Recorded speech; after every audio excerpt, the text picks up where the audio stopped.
ഉണ്ണിയുടെ പരീക്ഷയൊക്കെ കഴിഞ്ഞില്ലേ? ഇനി കല്യാണം അങ്ങോട്ട് നടന്നോട്ടെ. ഇന്ദുവിനെ ഉണ്ണിക്കായി നിർത്തിയിരിക്കുക. അപ്പൊ പിന്നെ താമസിപ്പിച്ചിട്ട് കാര്യമില്ലല്ലോ.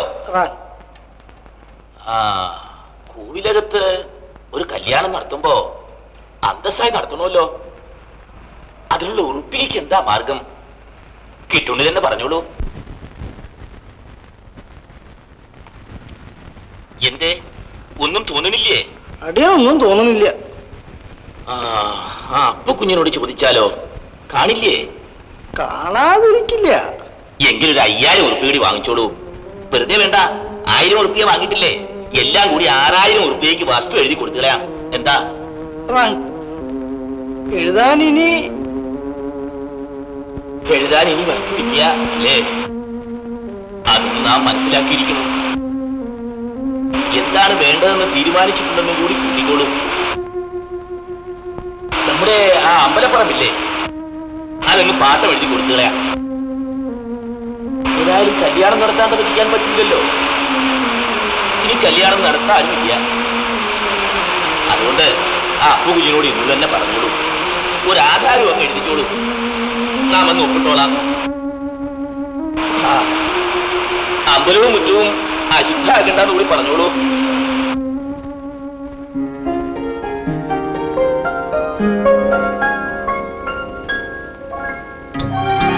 അച്ഛൻ എന്തൊക്കെയോ സംശയമുണ്ടെന്ന് തോന്നുന്നു. എങ്ങനെ അറിയും? അദ്ദേഹം പലരും ചോദിച്ചു. ഒന്നും ചോദിച്ചില്ല. എന്നാലും നമുക്ക് അദ്ദേഹത്തോട് കാര്യങ്ങൾ തുറന്നു പറഞ്ഞാലോ? അയ്യോ വേണ്ട, പറയാൻ ഇനിയും സമയമുണ്ടല്ലോ. അതുവരെ നമുക്ക് കാണാതിരിക്കാൻ ശ്രമിക്കാം. യാതൊരു രക്ഷയുമില്ല. മാലതിയെ കാണാതെ കഴിയുക പ്രയാസമാണ്. മാലതിക്കും അങ്ങനെ കഴിയാൻ സാധിക്കുമെന്ന് എനിക്ക് തോന്നുന്നില്ല. അങ്ങ് എപ്പോഴും എന്നോടൊന്നിച്ചുണ്ടല്ലോ. ഞാൻ അറിയാതെയോ? അങ്ങയെ കാണണമെന്ന് തോന്നുമ്പോഴെല്ലാം ഞാൻ ഈ റിസ്റ്റ് വാച്ചിൽ നോക്കും.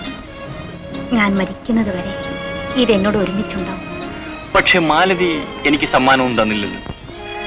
ഇല്ലേ, ഞാൻ തന്നെ അങ്ങേക്കുള്ള സമ്മാനമല്ലേ?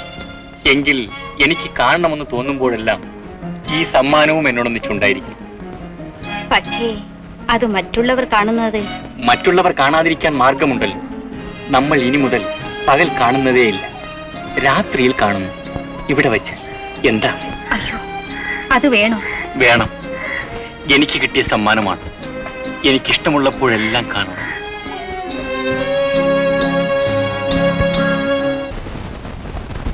അമ്പലപ്പറമ്പ് പാട്ടത്തിന് തന്നു വെച്ചാലും അമ്പലവും മറ്റും അശുദ്ധാക്കണ്ട കേട്ടോ. അമ്പലത്തിന് ചുറ്റുമുള്ള പറമ്പ് അപ്പൂഞ്ഞ് എന്താന്ന് വെച്ചാ ചെയ്തോളൂ. അതേ കോവിലകത്തെ ഭരദേവനയുടെ ആസ്ഥാന. മറ്റു മാർഗമില്ലാണ്ടായപ്പോ ഇങ്ങനെ ചെയ്തേ ഉള്ളൂ. അപ്പൂഞ്ഞിന് എല്ലാം അറിയാവേ. അപ്പൂഞ്ഞ് എല്ലാം വേണ്ടതുപോലെ ചെയ്തോളാം. മതി, സന്തോഷായി.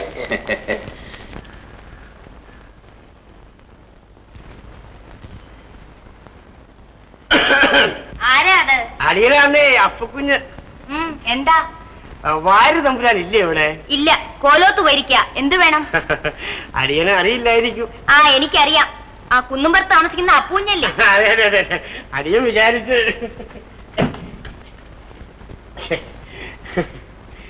ഇതെല്ലാം തങ്ങ് അകത്തേക്ക് വെച്ചാട്ടെ. അപ്പുക്കുഞ്ഞ് കൊണ്ടുവന്നതാണെന്ന് വാര് തമ്പുരാൻ വരുമ്പോ പറഞ്ഞേച്ചാ മതി. ആ, പറയാം. കുപ്പിയിൽ എന്താ? വാര് തമ്പുരാൻ മരുന്നാണേ. മരുന്നോ? അതെ. അപ്പൂഞ്ഞിന് ചികിത്സ അറിയോ? വയറ്റുവേദനക്ക് അസല, നല്ല ദഹനം ഉണ്ടാവും. അടിയൻ കൊണ്ടുവന്നാണെന്ന് പറഞ്ഞ വാര് തമ്പുരാന് മനസ്സിലാവും. ശരി, അങ്ങനെ ആയിക്കോട്ടെ. നേരം സന്ധ്യകാലായി. അടിയൻ ഇങ്ങോട്ട്.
വളരെ നേരമായോ വന്നിട്ട്?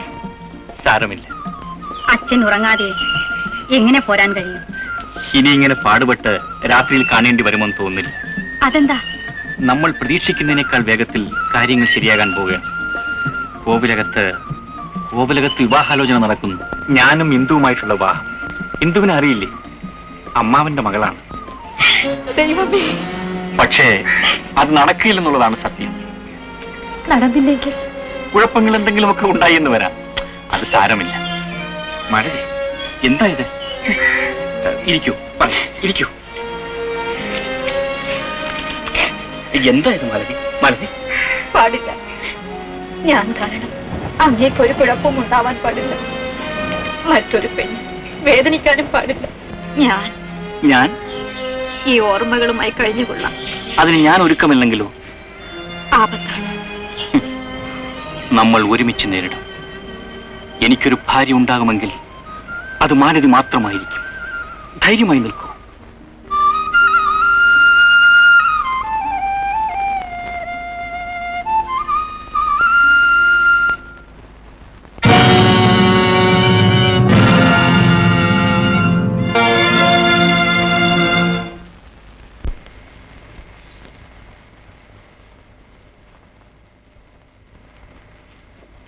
മോളെ, ഇത് ഞാൻ കരുതിയിരുന്നില്ല മോളെ. കണ്ടതിനെ കുറിച്ചൊന്നും ഞാൻ പറയുന്നില്ല. എന്റെ മോള് വിവരമുള്ളവളാണെന്നാണ് ഞാൻ കരുതിയത്.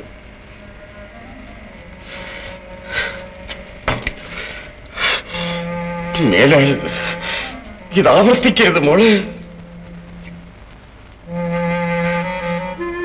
ഇങ്ങനെ ഒരു അപകടം സംഭവിച്ചുകൊണ്ടിരുന്ന കാര്യം ഞാൻ അറിഞ്ഞിരുന്നില്ല മോളെ. ഒരു യുവതിയുടെ ഭാവി എന്നേക്കുമായി നഷ്ടപ്പെടുവാൻ ഒരൊറ്റ നിമിഷം മതി മോളെ.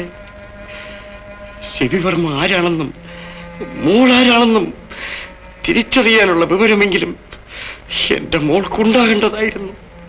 എത്രയേറെ ശ്രമിച്ചാലും അടുക്കാനാവാത്ത വിധം അകലത്തിലാണ് നിങ്ങൾ.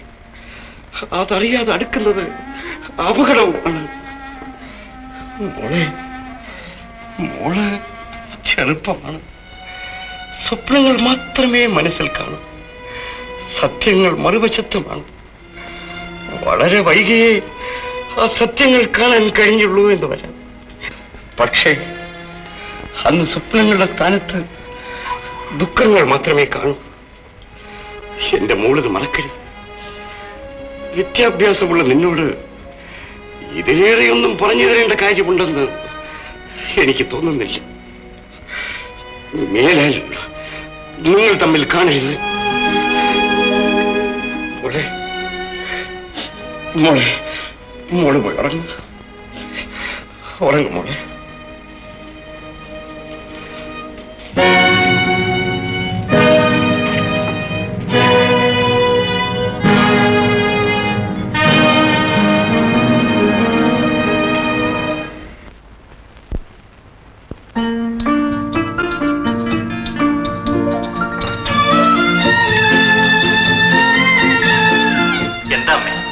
അമ്മാവനൊരു കാര്യമൊക്കെ തീരുമാനിച്ചിരിക്കുക. മോൻ അറിഞ്ഞോ? ഇല്ലല്ലോ. കല്യാണം ഇനി താമസിപ്പിക്കണ്ട അത്രേ. ആരുടെ? എന്തുന്റെ അല്ലേ? ഉണ്ണിയുടെ പരീക്ഷയും കഴിഞ്ഞു, കോളേജും അടച്ചു. ഇനി അങ്ങോട്ട് നടന്നോട്ടെ. എന്താ? എന്നായാലും അത് നടക്കാനുള്ളതല്ലേ.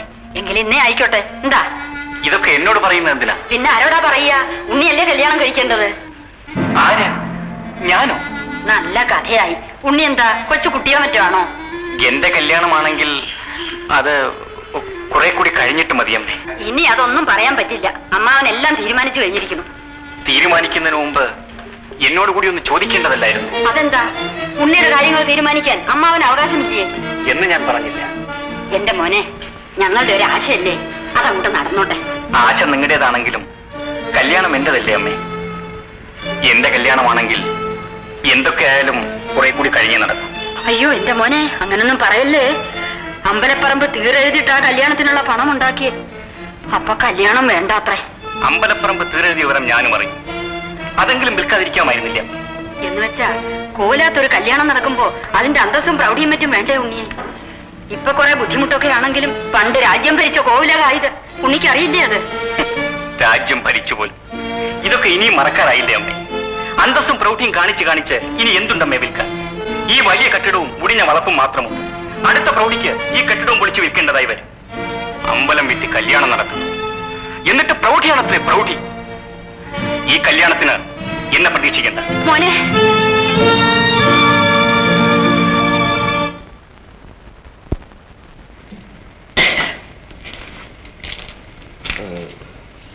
തിരുമേനി ഇങ്ങോട്ടൊന്ന് വരണമെന്ന് തോന്നി. വിരിക്കാമല്ലോ. വിശേഷിച്ച് ഒരു ചെറിയ കാര്യം പറയാനുണ്ടായിരുന്നു. അതിന് ഒരാളയച്ചാൽ മതിയായിരുന്നല്ലോ.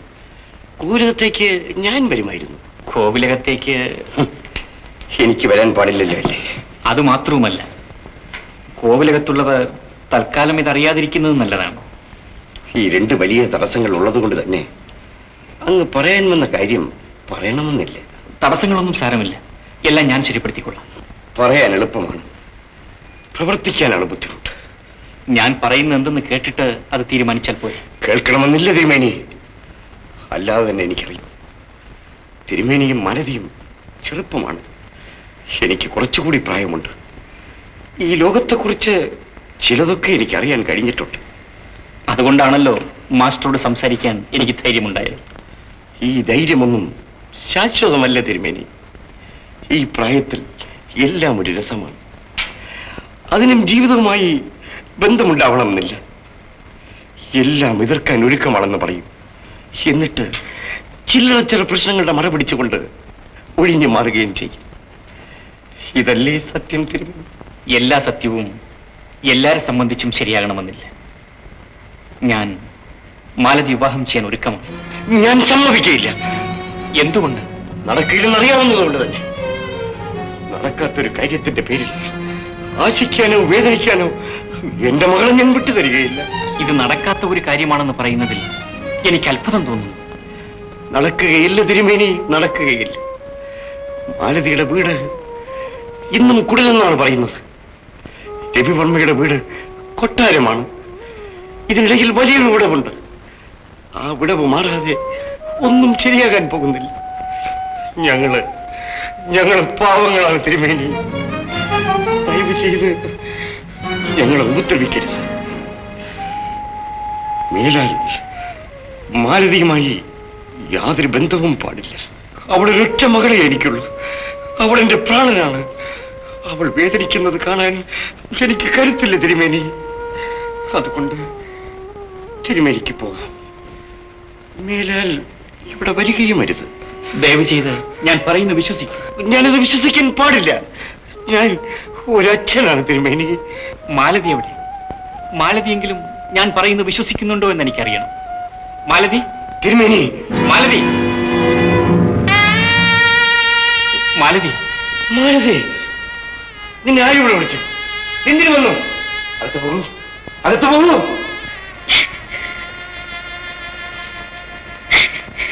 പോകാൻ പറഞ്ഞാൽ പോകണം മാലതി. മാലതിയോട് എനിക്കൊന്ന് സംസാരിച്ചാൽ കൊള്ളാമെന്നുണ്ട്. സാധ്യമല്ല. ഇതെന്റെ വീടാണ് തിരുമേനി.